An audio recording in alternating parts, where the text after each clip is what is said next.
tsayawa don girmama ka farilla ne ta ya ko za a bar farilla ba aikata ba ya rasulullah yanzu ni ina mamakin mutumin da yake da hankali da fahimta wani hadisi ayyukin Allahu akbar rajih ta yaya mutumin da hankalinsa yake rinjaye zai ga wannan can naka sannan bai miƙe don girmama ka ba maza Allah annabi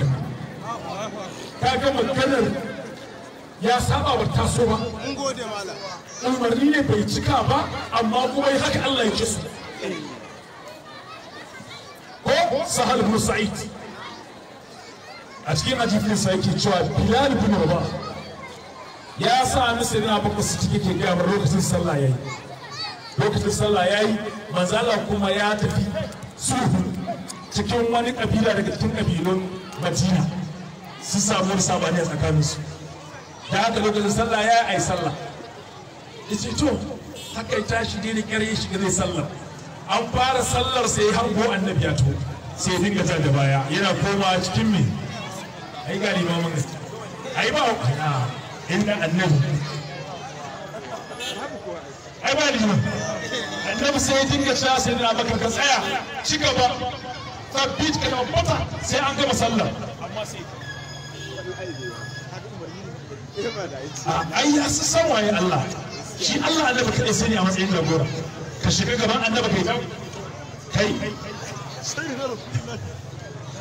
na Abubakar sai ya koma cikin babu mazara ya zo ya kawo sallar daga inda aka tsaya ya ci gaba aka gama sallar ana gama ya ce ya makai ba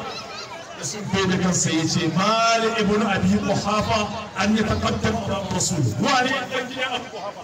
ya shiga gaban annabi sai ba zan yi kaga zaka ce ya fitire umarni amma haka ya kamata yi sayyidina Usman shi ma akan wannan qadiyan da sunan hudaybiya haka ya faru manzala ya ce tunda kowa sai ya riga ya yi gaba dogo magana ne ya riga sayyidina Rasulullahi zuwa Makka kuma annabi ya maka umarni in ka je kai umara kai dawafi da ya zo bai dawafi ana tuna ma annabi ya ce in ka zo kai dawafi ya ce ta yi hazan ni dawafi manzo Allah bai ba ni din waye kaga sun fitire amma dan su jima manzon Allah dan su jima sayyidina Rasulullah to akramaka Allah irin wannan magana ce haka sabdallai irin tiri mun jiwa manzo Allah ta yaya ai ba ma irin mu za a rabawa wannan kasar ta tafi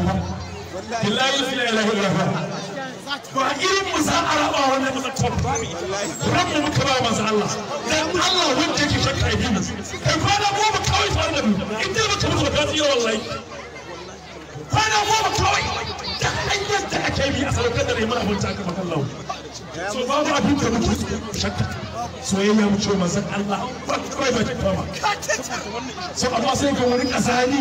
sai kira ka wai wai ka faɗa manzon Allah magana ka ce ko da kun ce annabi ya hana jizai me ake ne muke amur jini girmama annabi ne ko wulaƙantar da zirabinsa ana ɗaga girmama manzon Allah ake murjina wannan shi ne magana wannan shi ne magana wannan shi ne magana amma in kana kin mutum ya fada ruwa sai ka ce ya tara kura billahi azimu ahir zan yi wani magana billahi azimu annabi ba zai bar wannan ba billahi azimu annabi ba zai bar wannan ba ya san kowa kuma ya san zuciyar kowa ya san kowa kuma ya san zuciyar kowa kuma kowa ya kuma zai ga annabi ne ku su wannan abin ba komai wai abin da wani kai haka kawai wani ka aji kiyar wani a ranka ko sai kuma ga kowa sai ya kishi da aka tashi sai aka yanke iya 7:17 kuma abin mamaki wai limamin juma'a ya kage sharri tumi al'ummar ne mai ta zama kenan waye kuma zai gyara limanin juma'a ya yi kage ya yi sharri ya san abin ba haka yake to waye kuma zai gyara ba na da kafin kowa kuma lalle Allah yana kishin hadar annabi da kuma Allah ya ƙara annabi wasila Allah ya ba mu masoya annabi na gaske mu da mutum malami wannan shi ne abin da ya rage mana ko su wai na mutane suka share irin wannan cita-citan da kowane irin banda dama aikin su suna neman gaba ne me za su soki masoya masa Allah haka suke to ai karamaka Allah rai fa muka ba manzo Allah rai muka ba manzo Allah ya za mu tuna masu wani abu ko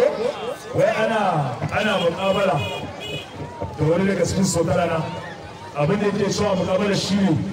bai halatta a yi tawassuli da manzon Allah sai dai a yi kyakkyawan aiki sai ya ce masa kamar me yake kamar ka karanta alqur'ani sai ke tawassuli da shi gurbin na kafiya sai ce misali idan na ce